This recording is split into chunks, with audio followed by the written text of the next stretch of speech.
These 2 years are critical. Critical because the first 12 months were about learning a system that I found in place that I did not create, that I critiqued. Come in and you have to work with it and work through it. And others are screaming at you, shouting, fire everybody.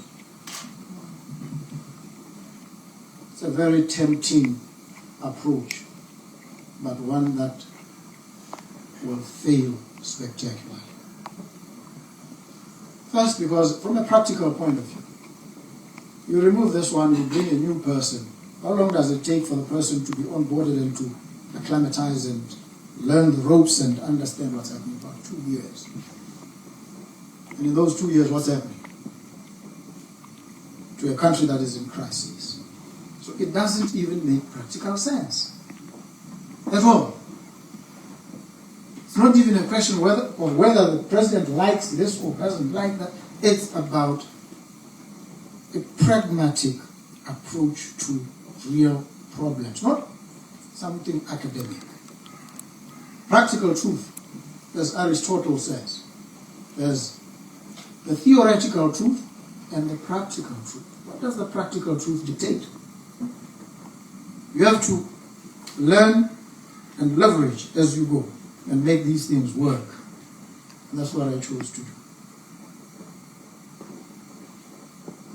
It is not a suggestion that there are no problems, there's no dysfunctionality. The system is dysfunctional, but you have to make it work as best you can, even as you reform it. And now, the real problem, those that are there, beholden to this dysfunctional system with its rigid rules, it has become ingrained in them. When you want to buy something, there are rules, processes, and you can tell. The loyalty to these processes is not because they are efficient or cost-effective. No, it is because they are wired, configured for self-benefit. That's corruption. The tender system in our country is an inherently corrupt system. Make no mistake about it. And sometimes the corruption is not even at the very top, it's somewhere in the middle. These are the folks who design the ITT. You want to buy this glass, they will describe something and go and tell their friend, put a little dimple on it, which they don't tell anybody else. And all the manufacturers, no, it's a glass, so we use it for what? For drinking and whatever else. What would the dimple add to the functional efficacy of this thing? Nothing. It's actually a waste of time and money. But they will tell their friend, no, put a dimple. And then in the ITT, the glass must come with a dimple at this particular, and because it is that friend that must win the tender at a huge price, and there are benefits behind the scenes. This is what the process is wired to do. So when you come in and you say, I don't want this system, I'm stopping it, there's a hue and cry, even from the press. It's shocking. Sometimes it's a total shock. Look at this. The country has invested in training and educating these people. They can't think critically. They run with speculations and propaganda that doesn't make sense. This week it is this, next week it is something that is the exact opposite of that said by the same person who was peddling that last week. What kind of society is this? So, then I call all of the public officers and say, come here. Sat with them, all the procuring officers. Where do you get this thing about this being the only method of procurement for government. Now it's in the law. So, point me to the law. Is that right? The law, I wait for it maybe. So I take them to the law and I say, the law gives you 15, enumerated in the law here, 15 methods of procurement, of which this one that you are so beholden to is but just one. How about these others? No explanation. And I tell them, the 15th one actually says, and any other which the minister may from time to time determine. Why are you stuck with this one that hasn't worked and that delays procurement? Nobody can explain. It's because the force of habit and whatever else. So I've said, no tender. And others are saying, he wants to steal government money. No, I don't work like that. There's no way. But at any rate, we also have a forensic audit that is going on, whose outcomes will be brutal and devastating, I can tell you. Anybody who has stolen anything from the government must start running now. It is vicious, it is serious. It is a process that is not controlled by me. Experts, crack experts who have the skills and the expertise to identify the problems and to trace where the assets have gone. Anybody who has had anything untoward to do with government resources must know that the most stunning moment of comeuppance is around the corner. And we took this approach so that it doesn't become a political witch hunt. Nobody says, well, they persecuted him when he was in the opposition, now it's payback time. There's no payback. An objective, scientific, proper, professional process that determines what happened. And we're not doing it to punish anybody, we're doing it in order to correct and to lay down some bright lines about not only those who were there before, but those who are there now, and those who will come in the future. Now they know there will be a forensic audit. If you steal, you embezzle, you go to jail. It's as easy as that, no matter who you are. So those who scream and wail about, this government is corrupt, no. This is the regime that brought in the forensic audit. We didn't bring it for anybody, we brought it for the government so that we can account fully. And this is what the country is going through. So towards the end of this year, I think the report will come. And we will begin the whole process of seeking to recover these assets. These guys were saying, look, the country may actually be assisted immensely once it recovers and claws back all the resources. And they were saying, as we are digging, it's so scary, we get scared ourselves, we want to stop. we freak out. We pull this string and there's a hole. But it's not for anybody. It's not a witch hunt. It's so that there is full accountability. And this is what the country has to do, so that for generations that are yet to come, it is known that there will be no leader who will come and turn public resources into his private chest. No. And work. So these are the realities. And for you, those of you who are in the diaspora, I'm sharing these things with you because one of the things that I've become aware of acutely is the lack of skills. You see, we need specialized, cutting-edge world-class competence, skills. We don't have. When I was studying in the US, I met several folks from Korea, not South Korea, coming from the best university in Seoul, sponsored by their government to study at the Kennedy School of Government, Harvard Law School, MIT, and I asked one of them, so what's the idea here? After this, we go back.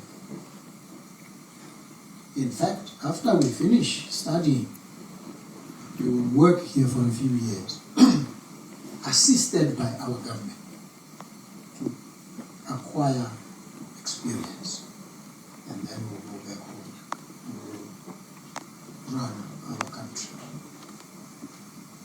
We've not quite structured it that way, but we've sent a few people to school on the diamond. It was an investment. You know, my alma mater was invited me to come and teach there. I said, I can't. If the idea is to advance myself. But these people here who sacrificed so much for me to go to these schools, I owe them a debt. I need to stay here and try and improve their lot. I had to make that choice. I could have gone and some of the folks that I was with, professors in universities in the US, I was an academic at heart. I could have gone, but I said, no. I owe this country and these people a huge debt. I must repay them. And so I struggled throughout in the most difficult of circumstances. I believed that the day would come.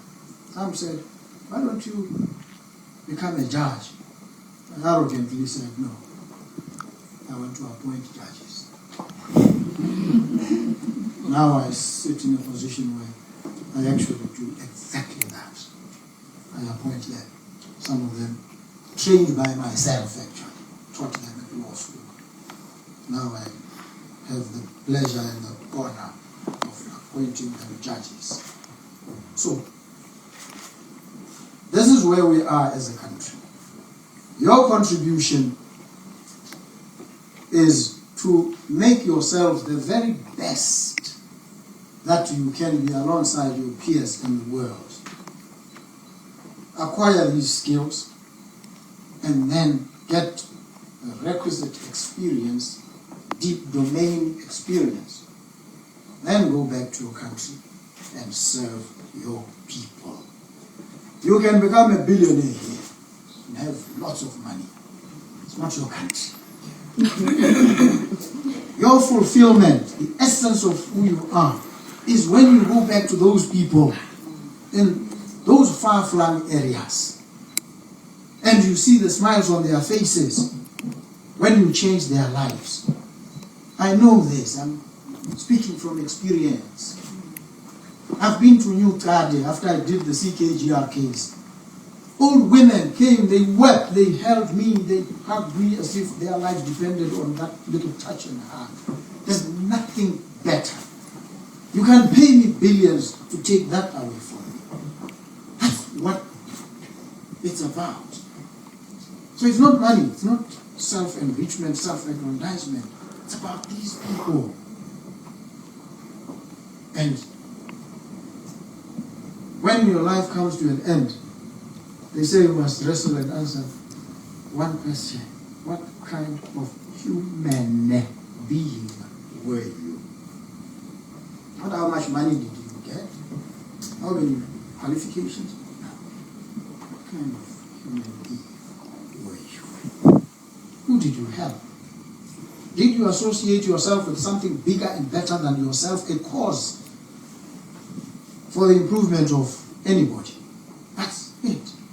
So I see our young people today on TikTok and all over the show, it's about looking good. It's about appearances. It's about poses and postures. Faking the funk. No. There's something real. Those people are real in the CKGR all over. That man who stayed in a mortuary for 3 years, that was a real harrowing experience. And I know because I was in court arguing. And I engaged with a legal system that was unresponsive. That denigrated the very existence of a fellow human being because he happened to be a Musawa. I experienced this. And I vowed that I'm going to get into that position. And the first thing I'm going to do is to go and give this man a decent burial in his homeland. I did exactly that on the 10th of December, 2024. I was in the CKGR to bury that man. Pay a debt to the heavens up aloft. And affirm my claim to be a human rights advocate. Because that's what I am.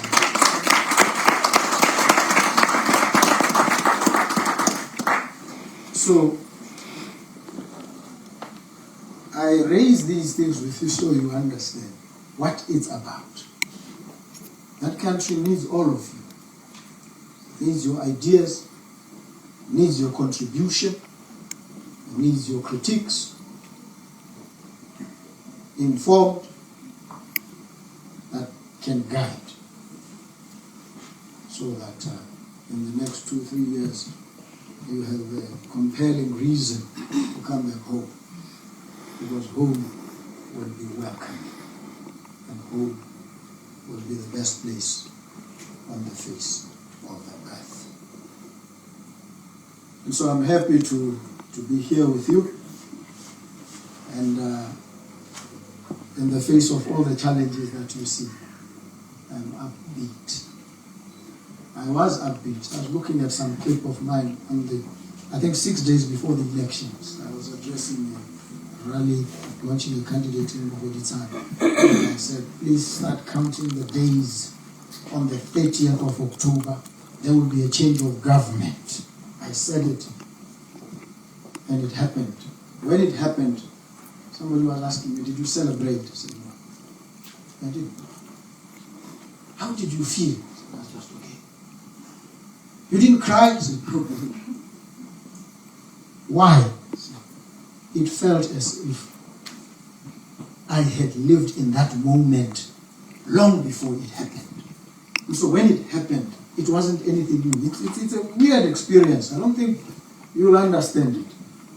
You know something that you are striving for, that should be the biggest achievement. When it comes, it is almost nothing, because you feel as if I've lived this moment before. It is not anything new. That's how I felt. And to this day, there's never been a reason for me to go to celebrate.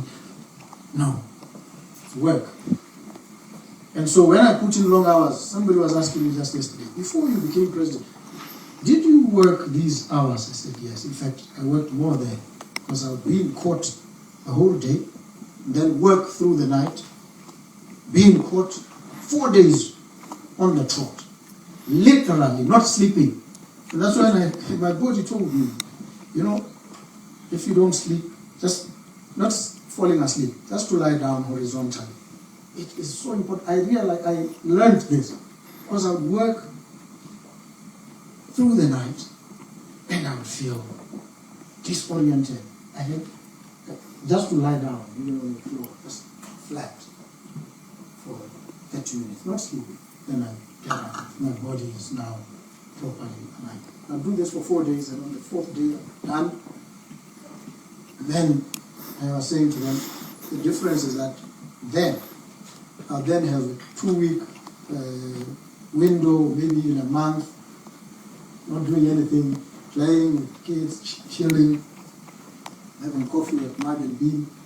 You know, that was my life. Going out to talk to people and campaign.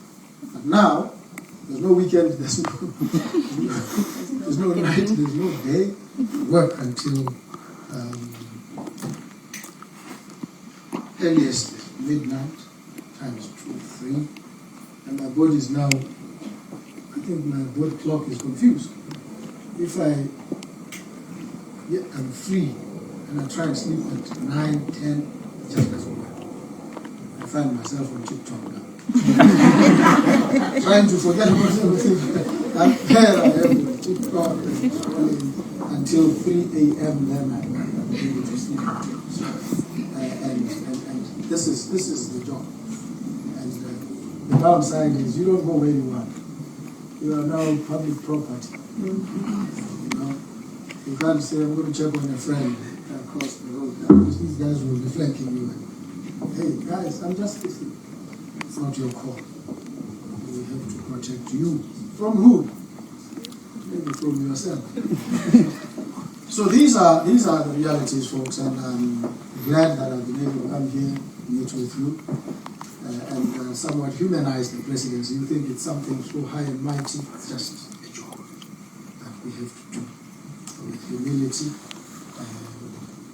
the best we can deploy, and bring everybody together and get the brightest minds. I was told somebody is here doing a PhD in robotics. Is he here? He was abused. It's you? Oh. Yes, it's me, sir. Oh, man. These forces that you guys are summoning these days are scary. Yuval Harari says you must never summon forces that you cannot control. This AI thing is going to be both a prospect for staggering progress, and also the threat that can run amok. We won't manage it well. But these are interesting times. They say in the next few years, all the lawyers will be out of the job. I heard some of you are studying intellectual property law here. Who are they? Oh, you're doing intellectual property law. Brilliant, brilliant.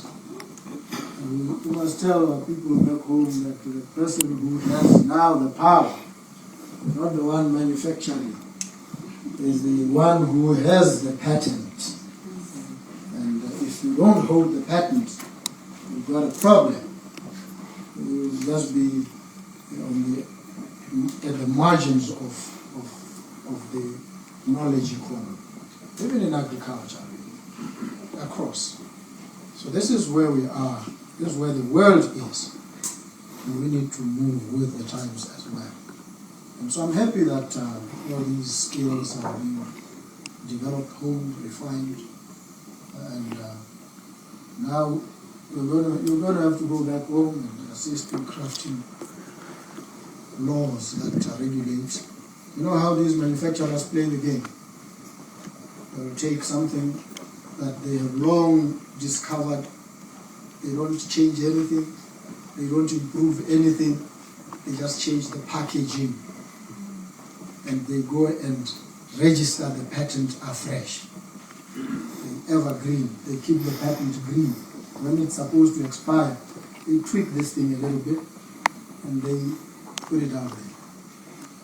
And if you don't understand, you think this something massive has happened. It's nothing. It's just a con game. So you need to be able to ask the right questions. You will help us ask them whether the efficacy of this has been enhanced. If the answer is no, it's not patentable. So these are skills that we need in our country. We need them because issues of provenance when it comes to manufactured products, provenance, does this thing originate in Botswana? Some will say no, it doesn't, because some of the ingredients or some of the things that were used, the materials came from elsewhere. At what point now is it a Botswana product? you market it as such?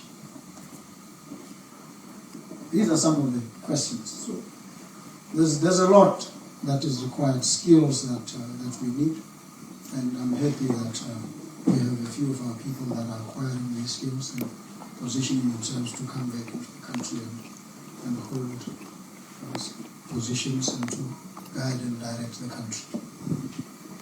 So thank you very much, folks. I wish I could spend the whole day here with you, but it's insanely busy, and we need to help your country get better.